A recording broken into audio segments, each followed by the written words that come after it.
என் தேவன் தம்முடைய ஐஸ்வர்யத்தின்படி உங்கள் குறைவை எல்லாம் கிறிஸ்து இயேசுவுக்குள் மகிமையிலே நிறைவாக்குவார். பிலிப்பியர் 4:19.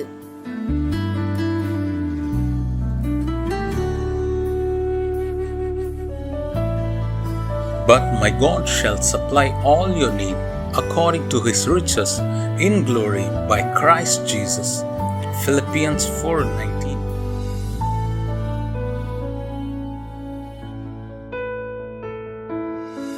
இரட்சகருமாகிய இயேசு கிறிஸ்துவின் நாமத்தினாலே உங்கள் ஒவ்வொருவருக்கும் காட் கூசிஸ் மினிஸ்ட்ரி சார்பாக புத்தாண்டு வாழ்த்துதலை தெரிவித்துக் கொள்கிறேன். தேவனாகிய கர்த்தர் தம்முடைய பெரிதான கிருபையினாலே 2024 ஆண்டிலே நம்மை பிரவேசிக்க செய்திருக்கிறார். அவருக்கு ஸ்தோத்திரமும் கனமும் துதியும் மகிமையும் உண்டாவதாக.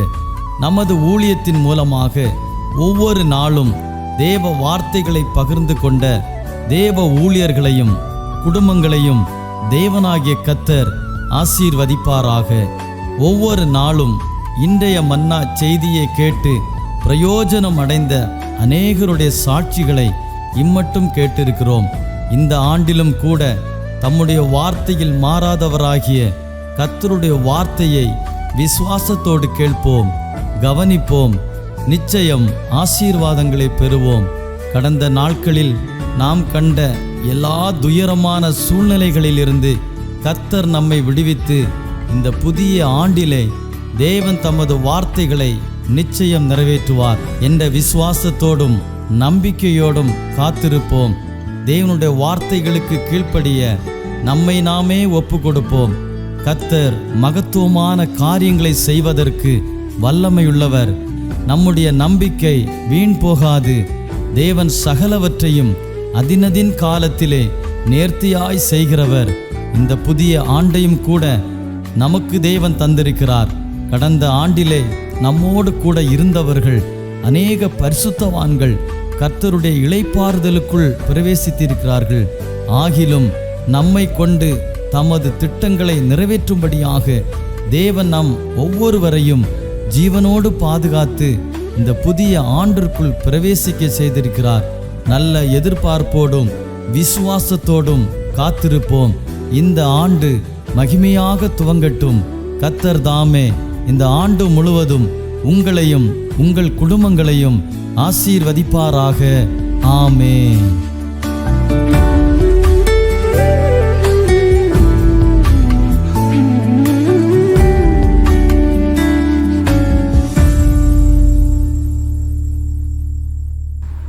கர்த்தருடைய நாமம் மகிமைப்படுவதாக. சிறிது நேர தியானத்திற்காக 1 ராஜாக்கள் அதனுடைய 18வது அதிகாரம் 3வது வசனத்தை நம்ம வாசித்து தியானிக்க போகிறோம். ஆனபடியால் ஆகாப் அரண்மனை விசாரிப்புக்காரனாகிய ஒபதியாவை அழைப்பித்தான். ஒபதியா கர்த்தருக்கு மிகவும் பயந்து நடக்கிறவனாயிருந்தான். அருமையான தேவனுடைய பிள்ளைகளே, இந்த ஆகாப் என்கிற இஸ்ரவேலின் ராஜாவினுடைய அரண்மனை விசாரிப்புக்காரனாகிய ஒபதியாவை குறித்து இன்றைக்கு நாம் தியானிக்க போகிறோம். இந்த ஒபதியா ஒரு விசாரிப்புக்காரனாக இருக்கிறான். அந்த ஒபதியாவை குறித்து சொல்லியிருக்கிறது, அந்த ஒபதியா கர்த்தருக்கு மிகவும் பயந்து நடக்கிறவனாயிருந்தான். ஆகவே தேவனுடைய பிள்ளைகளே, அவன் சிறு வயது முதல் பயந்து நடக்கிறவன் என்று 12வது வசனத்தில் நம்ம பார்க்கிறோம். அப்போ கர்த்தரை சிறு வயதிலே அறிந்து சிறு வயதிலிருந்தே கர்த்தருக்கு பயந்து பரிசுத்தமாய் வாழ்ந்து கொண்டிருந்ததுனால கர்த்தர் அவனுக்கு கொடுக்கிற ஆசீர்வாதங்கள் என்ன? முதல் ஆசீர்வாதத்தை பாருங்க. ஒரு மனிதன் கர்த்தருக்கு பயந்து நடந்தா அவனை அரண்மனை விசாரிப்புக்காரனாக அவனை கர்த்தர் வைக்கிறார்.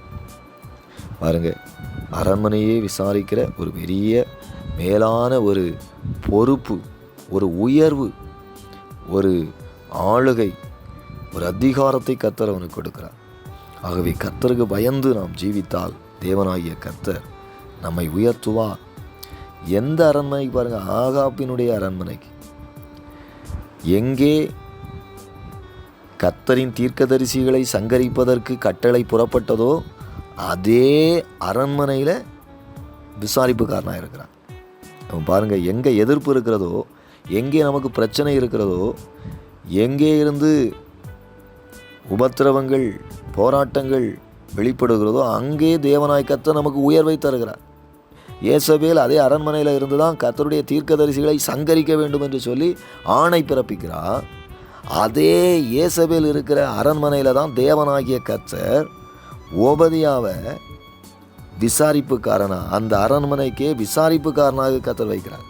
நாம் ஆண்டவருக்கு பயந்து உண்மையாய் உத்தமமாய் வாழ்ந்தா, பிரச்சனைகள் உள்ள இடத்துல, எதிர்ப்புகள் நிறைந்த இடத்துல, பாடுகள் நிறைந்த இடத்துல, நமக்கு எதிராக எழும்புகிறவர்களுடைய அந்த கண்களுக்கு முன்பாகவே தேவனாகிய கர்த்தர் நம்மை தலைவனாக, நம்மை அதிகாரியாக, நம்மை மேலானவனாக, மேன்மை உள்ளவனாக தேவனாகிய கர்த்தர் மாற்றுவார். ஆகவே உயர்வை நாம் விரும்ப வேண்டிய அவசியம் இல்லை. கர்த்தருக்கு பயந்து நடந்தால் போதும், தேவனாகிய கர்த்தர் நம்மை உயர்த்தி ஆசீர்வதிப்பார். அடுத்ததான் பாருங்க, அந்த கர்த்தருக்கு பயந்து நடந்த அடுத்தது என்ன ஆசீர்வாதம் அப்படின்னா, கர்த்தருடைய தீர்க்கதரிசிகளை சங்கரிக்கிறாங்க. அநேக தீர்க்கதரிசிகள் கொலை செய்யப்படுகிறார்கள். ஆண்டவருடைய தீர்க்கதரிசிகள் இரத்தத்தை சிந்துகிறார்கள், நசுக்கப்படுகிறார்கள், அழிக்கப்படுகிறார்கள். ஏசபேல் தீர்க்கதரிசிகளை எல்லாம் கொலை செய்கிறாள். அப்படிப்பட்ட ஒரு சூழ்நிலையில் இந்த ஓபதியா என்கிற மனிதன் அந்த ஏசபேலுக்கு எதிராக செயல்படுகிறான். ஏசபேலுக்கு அரண்மனையில் இருந்து கொண்டே ஏசபேலுக்கு எதிராக செயல்பட்டு 100 தீர்க்கதரிசிகளை பாதுகாக்கிறான். பாருங்க, யோசித்து பாருங்க. ஒரு கேபிக்கு 50 தீர்க்கதரிசிகள், இன்னொரு கேபியில் 50 தீர்க்கதரிசிகள், ஆக 100 தீர்க்கதரிசிகளை ஏசபேலினுடைய கட்டளைக்கு விரோதமாய் செயல்பட்டு அவர்களை பாதுகாக்கிறான். பாருங்க, அப்போது நம்ம ஆண்டவருக்கு பயந்து நடந்தால் இந்த பூமியில் சாத்தான் அநேக ஜனங்களை அழிக்க நினைக்கிறான். அநேக ஜனங்களை தற்கொலைக்கு நேராக, வியாதிக்கு நேராக, அநேக ஜனங்களை குடிப்பழக்கத்துக்கு நேராக, அநேக ஜனங்களை வேசித்தனத்துக்கு நேராக, விக்கிரகாராதனைக்கு நேராக வழி நடத்தி கொண்டு இருக்கிறான். ஆனால் நம்ம ஆண்டவருக்கு பயந்து உண்மையாய் உத்தமமாய் பரிசுத்தமாய் வாழ்ந்தா நம்மை கொண்டு தேவனாகிய கர்த்தர் அழிந்து போகிற ஜனங்களை பாதுகாப்பார். பாவத்துக்கு நேராய் போகிற ஜனங்களை தடுத்து நிறுத்துவார். நாம் ஒரு உபதியாக செயல்பட வேண்டும் என்று தேவன் விரும்புகிறார். எந்த பூமியிலே ஜனங்கள் அழிந்து கொண்டிருக்கிறார்களோ, எந்த பூமியிலே ஜனங்கள் பாவத்திலே சிக்கி சீரழிந்து கொண்டிருக்கிறார்களோ, அதே பூமியிலே கர்த்தர் நம்மை கொண்டு அழிந்து கொண்டிருக்கிற ஜனங்களை பாதுகாப்பார். சாத்தானுக்கு எதிராக நம்மை செயல்பட வைப்பார். அடுத்தது பாருங்க, பயங்கரமான பஞ்சம். கர்த்தருக்கு பயந்து நடந்தால் அடுத்தது என்ன ஆசீர்வாதம் அப்படின்னா, பயங்கரமான பஞ்சமாகும். 3 மாதம் 3 வருஷம் 6 மாதம் மழை பெய்யாதபடிக்கு இருக்கிற காலகட்டம் அது. இந்த காலகட்டத்தில் பயங்கரமான பஞ்சம். ஆகாப் சொல்லுகிறான் உபதியாவை பார்த்து, நமக்கு மிருகஜீவன்களுக்கு தேவையான ஏதாவது புல் அகப்படுமா என்று சொல்லி பார்த்து நம்ம சுற்றி பார்ப்போம் தேசத்தை என்று சொல்லி போகக்கூடிய அளவுக்கு பஞ்சம், பயங்கரமான பஞ்சம். அந்த பஞ்ச காலத்தில் கூட அந்த 100 தீர்க்கதரிசிகளை அப்பத்தையும் தண்ணீரையும் கொடுத்து அவர்களை பாதுகாக்கிறார், பராமரிக்கிறார். பாருங்க, கர்த்தருக்கு பயந்து தேவ பிள்ளைகளை நம்ம நடந்தால் இக்கட்டான சூழ்நிலைகளில், வறுமைகள், தரித்திரங்கள், பஞ்சங்கள் மத்தியில் கர்த்தர் நம்மை நடத்துகிறது மாத்திரமல்ல, நம்மை கொண்டு அநேக பசியில், பட்டினியில், மரணத்தின் பிடியில் இருக்கிற ஜனங்களுக்கு நம்மை கொண்டே தேவனாகிய கர்த்தர் அவர்களை போஷிப்பார், பாதுகாப்பார். பஞ்ச காலத்திலும் அவர்கள் திருப்தி அடைவார்கள், அவர்கள் வெட்கப்பட்டு போக மாட்டார்கள். ஏதோ செழிப்பான சூழ்நிலையில் மாத்திரம் ஆண்டவர் நம்மை நடத்துகிறவர் அல்ல.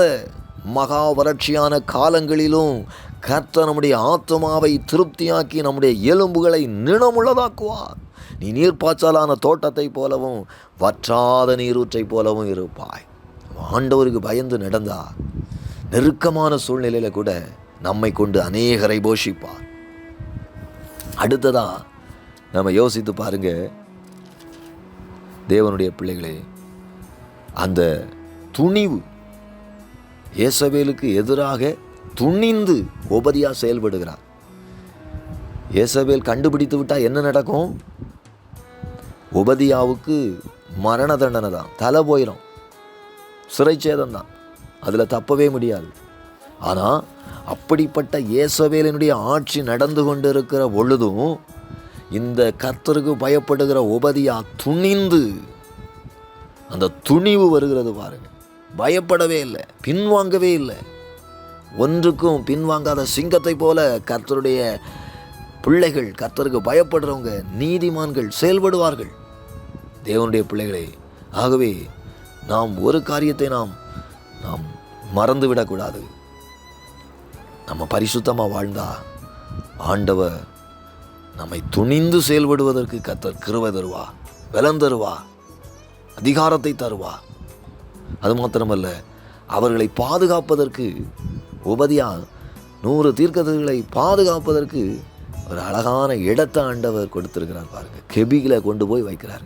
யாருமே பார்க்கல, யாருமே பார்க்காத அளவுக்கு தேவனாகிய கர்த்தர் இந்த உபதியாவை அதிசயமாய் நடத்துகிறார். அப்பத்தையும் தண்ணீரையும் ஒவ்வொரு நாளும் கொண்டு கொடுக்கும்போது யாருமே பார்க்கல. ஏசபேலுக்கு இந்த விஷயம் தெரியவே செய்யாது. ரகசியமாய் செயல்படுகிறார் உபதியா. அதுதான் ஆவியானவருடைய ஒரு நடத்துதல். தேவனுடைய பிள்ளைகளே, தேவன் அதிசயமாய் நம்மை நடத்துவார், அற்புதமாய் நம்மை நடத்துவார். அது மாத்திரமல்ல, இந்த உபதியா புல் அகப்படுமா என்று சொல்லி பார்ப்பதற்காக தேசத்தில் அப்படியே ஆகாப் ஒரு வழியாகவும் உபதியா ஒரு வழியாகவும் தேசத்தை பகுத்து கொண்டு சுற்றி திரியக்கூடிய வேளையில் புல் அகப்படாதா? இப்போ உபதியாவுக்கு பார்வையில் ஏதாவது புல் கிடைக்காதா? குதிரைகளையும் கோவேறு கழுதைகளையும் உயிரோடு காப்பாற்றுவதற்கு ஏதாவது புல் கிடைக்காதா என்று சொல்லி போய் பார்க்கும் பொழுது, தேவனுடைய பிள்ளைகளே, இங்கே சொல்லப்பட்டிருக்கிறது 7வது வசனத்தில் எலியாவை எதிர்கொண்டு கடந்து சென்றார். உபதியா எலியாவை பார்க்கிறார் பாருங்க. எவ்வளோ பெரிய ஒரு பாக்கியம் யோசித்து பாருங்க. புல் கிடைக்காதா? ஏதாவது ஒரு புல் கிடைக்காதா? எங்கேயாவது கொஞ்சம் தண்ணி கிடைக்காதா என்று சொல்லி அலைந்து தெரிந்து கொண்டு இருக்கக்கூடிய உபதியாவுக்கு ஒரு பெரிய ஆசீர்வாதத்தை பார்க்கிறார். இந்த வானத்தையெல்லாம் அடைத்து போட்ட எலியாவை பார்க்கிறார் பாருங்க. புல் கிடைக்காதா? இல்லை, புல் இல்லை, அதை விட மேலான ஒரு ஆசீர்வாதத்தை உபதியாவினுடைய கண்கள் கண்டது. தேவனுடைய பிள்ளைகளே, நாம் ஏதாவது ஒரு விடுதலை கிடைக்காதா? ஏதாவது ஒரு ஆசீர்வாதம் கிடைக்காதா? ஏதாவது ஒரு வருமானம் வராதா? ஏதாவது நெருக்கம் மாறாதா என்று சொல்லி நம்ம எதிர்பார்த்து கொண்டிருக்கலாம். ஆனால் ஆண்டவர் சொல்லுகிறார், நினைப்பதற்கும் வேண்டுவதற்கும் அதிகமாய் கிரியை செய்கிற தேவன். யோசேப்பு ஒரு நாள் நினைத்தார், எப்படியாவது சிறைச்சாலையிலிருந்து என்னை விடுதலையாக்க மாட்டாங்களா? இல்லை, யோசேப்பு நினைத்ததை விட அந்த தேசத்தில் யோசேப்பு அதிகாரியாய் தேவனாய் கர்த்தர் மாற்றினார். ஆகவே தேவனுடைய பிள்ளைகளே, கர்த்தருக்கு பயந்து நடந்தால் நம்முடைய கண்கள் அதிசயங்களை காணும், அற்புதங்களை காணும், மகிமையானவைகளை காணும். ஆமேன். இப்பொழுது உபதியா வந்து ஆகாப்டா சொல்லுகிறார் பாருங்க, நான் ஒரு பெரிய அதிசயத்தை கண்டேன்யா, மழையை பெய்ய பண்ணுகிற, வானத்தை திறக்கிற எலியாவை நான் பார்த்தேன்யா. நற்செய்தி அறிவிக்கிறான். நல்ல செய்தி அறிவிக்கக்கூடிய ஒரு மனிதனாக கர்த்தர் உங்களை மாற்றுவார். ஆமீன். வானத்தை திறக்கிறவர், பஞ்சத்தை மாற்றுகிறவர், பாவத்திலிருந்து விடுதலை தருகிற இயேசு கிறிஸ்து ஒருவர் இருக்கிறார் என்கிற நற்செய்தியை அறிவிக்கிறவர்களாக உங்களை மாற்றுவார். இங்கே ஆண்டவருக்கு பயந்து உண்மையாக உத்தமமாக வாழ்ந்தால் அநேகருடைய கவலையை மாற்றுகிற, அநேகரை பாவத்திலிருந்தும் வியாதியிலிருந்தும் கட்டுகளிலிருந்தும் விடுதலையாக்குகிற, கிறிஸ்துவை அறிவிக்கிற ஒரு நற்செய்தி பணியை தேவன் ஆகிய கர்த்தர் உங்களுக்கு தருவார். ஜெபிப்போம். ஆண்டவரே, உம்மை ஸ்தோத்தரிக்கிறோம், துதிக்கிறோம். ஆண்டவரே, உபதியாவை போல ஒவ்வொருவரும் கர்த்தருக்கு பயந்து ஜீவிக்க கர்த்தர் ஒரு கிருபை பாராட்டும், வழி நடத்தும், காத்துக்கொள்ளும். இயேசு கிறிஸ்துவின் நாமத்தில் ஜெபிக்கிறோம் ஜீவன நல்ல பிதாவே. ஆமேன், ஆமேன், ஆமேன்.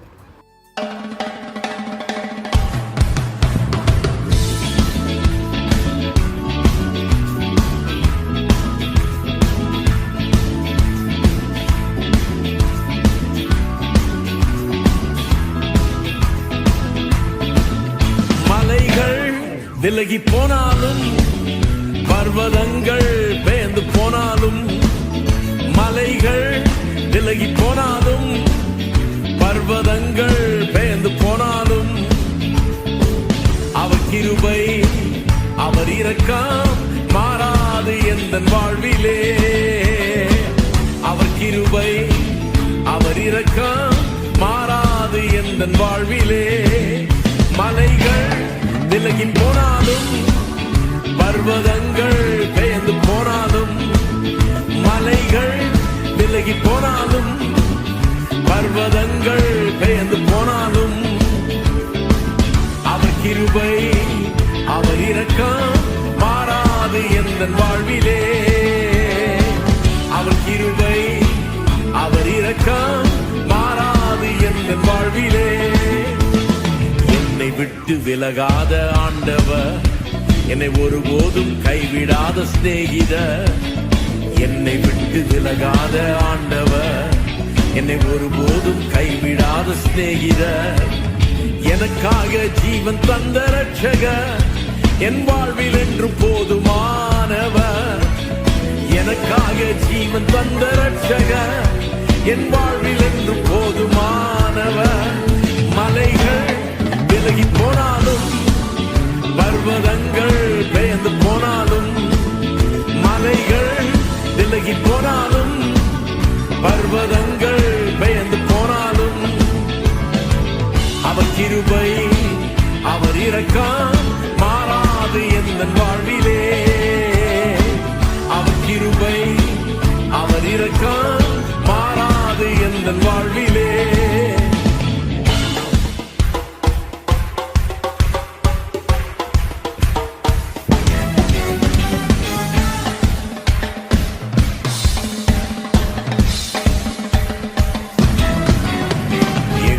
நிசி எந்தன் ஜெயமானவர், யெகோவா ஷம்மா என்னோடு இருப்பவர்.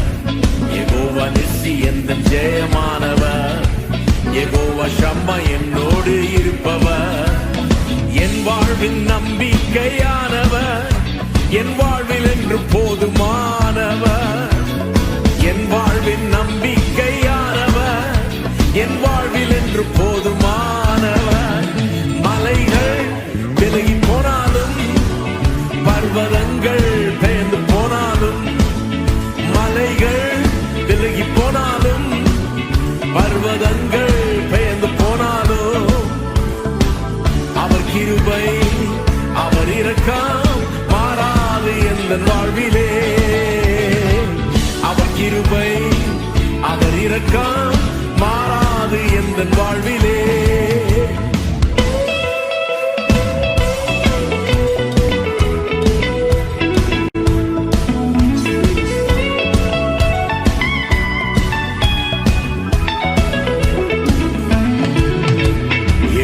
ராப்பா எந்தன் சுகமானவர், யெகோவா ரூவா எந்தன் மெய்ப்பரானவர்.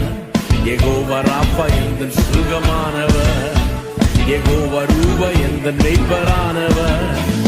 வழுவாமல் என்னை என்று காப்பவர், என் வாழ்வில் என்று போதுமானவர். வழுவாமல் என்னை என்று காப்பவர், என் வாழ்வில் என்று போதுமானவர். மலைகள் விலகி போனாலும், பர்வதங்கள் பெயர்ந்து போனாலும், மலைகள் விலகி போனாலும், பர்வதங்கள் பெயர்ந்து போனாலும், அவர் கிருபை அவர் இரக்கம் மாறாது எந்தன் வாழ்விலே. அவர் கிருபை அவர் இரக்கம் மாறாது எந்தன் வாழ்விலே. மலைகள் விலகி போனாலும்,